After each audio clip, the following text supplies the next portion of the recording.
Bonjour et bienvenue. Le président de la République, Macky Sall, est enragé contre Nafi Ngom, nous livre Walfadjri quotidien. Macky se déchaîne sur l'OFNAC, précise mon confrère Seni Diop dans son article. Pour explication, mon confrère nous révèle que pour avoir dénoncé dans la presse les obstacles au fonctionnement normal de leur organe, les dirigeants de l'OFNAC se sont attirés la colère du chef de l'État. Tant que les questions internes se traiteront dehors, nous n'accepterons pas de subir de pression, a prévenu le chef de l'État avant de souligner que s'il y a un problème de budget ou de nomination à faire, je ne dois pas le prendre par la presse ou la société civile. Je ne fonctionne pas comme ça, poursuit le président Sall, dont les propos sont cités par Enquête le journal. Macky Sall tempête contre Nafi Ngom, titre le dit Canard. Colère noire envers la présidente de l'OFNAC, dixit le populaire qui déduit que Macky Sall savonne Nafi Ngom Keïta, accusé de vouloir tuer l'OFNAC. Macky recadre Nafi Ngom Ndour, nous rapporte le journal Le Quotidien. Selon mes confrères, le budget de l'office a été arrêté à 500 millions de francs CFA. L'annonce qui a été faite à l'occasion du Conseil présidentiel sur le suivi des politiques de finances publiques fait l'objet de la réflexion dans les colonnes du Soleil. D'après l'Astre de Anne, le Sénégal s'engage dans la croissance, l'émergence et la transparence. À ce propos, le journal nous révèle que l'ANEJ, le FNPJ, l'ANAMA et l'AGEP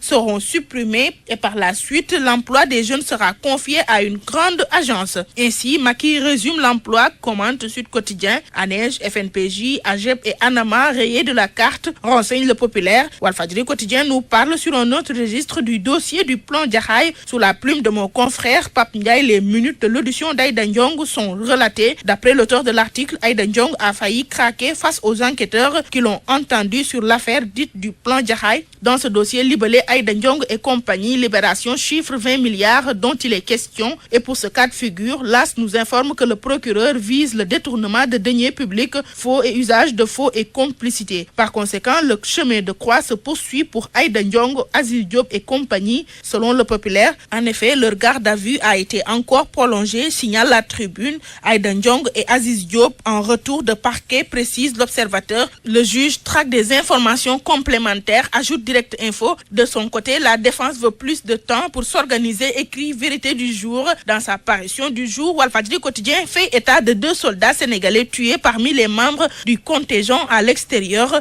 2 soldats sénégalais meurent au Darfour, annonce le populaire. 2 soldats sénégalais tués dans un accident de voiture au Darfour, nous dévoile le Soleil. 2 morts et 9 blessés au Darfour, indique le journal Le Quotidien. Sale temps pour les djambars, estime la Tribune au final. Depuis la fin des conseils des ministres décentralisés, les populations attendent les 1800 milliards de promesses, rappelle Vérité du jour. L'Observateur scrute le ciel du côté de Mbour et trouve un contentieux financier à Keur Samba Laobé. Cheikh Béthio mouillé, trouve mes confrères avant de donner la parole à Gora Loum, un proche du guide des Tchantakoun. Ce dernier confie que c'est faux. Cheikh Béthio n'a pas pris possession de terre de Keur Samba Laobé. Ici à Dakar, avec la grève des éboueurs, Dakar bouche le nez, notifie Walfadjri quotidien. Pour rappel, Mimi s'engage à décaisser 1,8 milliard aujourd'hui, relève le journal. Direct Info dans sa livraison du jour se focalise sur un scandale localisé aux Jeux de la francophonie. Selon mes confrères, Mbagnick Ndiaye a fait voyager sa fille aux frais du contribuable.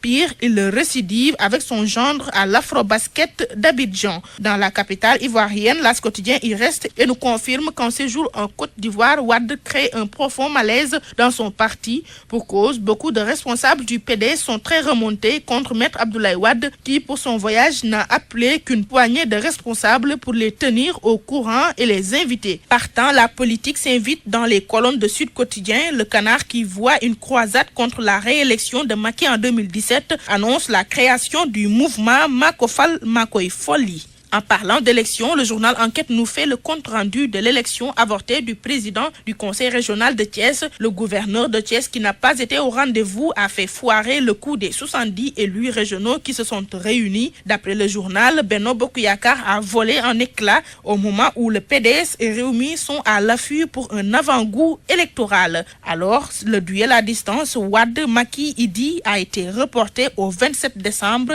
écrit L'As quotidien. Sport à la une de Wasport, Sadio Mané se confie et dit tout. Dans Stade Quotidien, tout est dit sur les huitièmes de finale de la Ligue des Champions. Manchester City, Barça et Arsenal, Bayern sont au regard de mes confrères des chocs explosifs. Le combat choc entre Balla Gaye numéro 2 et Bombardier intéresse nos confrères de Sunu Lamb. Dans le journal, Bombardier qui ignore royalement Balla Gaye numéro 2 lâche « Je n'ai pas son temps ». Et par ces temps qui courent, les risques d'une année blanche planent sur les têtes de ténors de la lutte. En croire tout le sport, la preuve, Yekini, Eumeu Sène n'avance pas, les sponsors se retirent. Et pour confirmer, Gaston Mbengue avoue à mes confrères si je pouvais reprendre mes avances. Bonne lecture.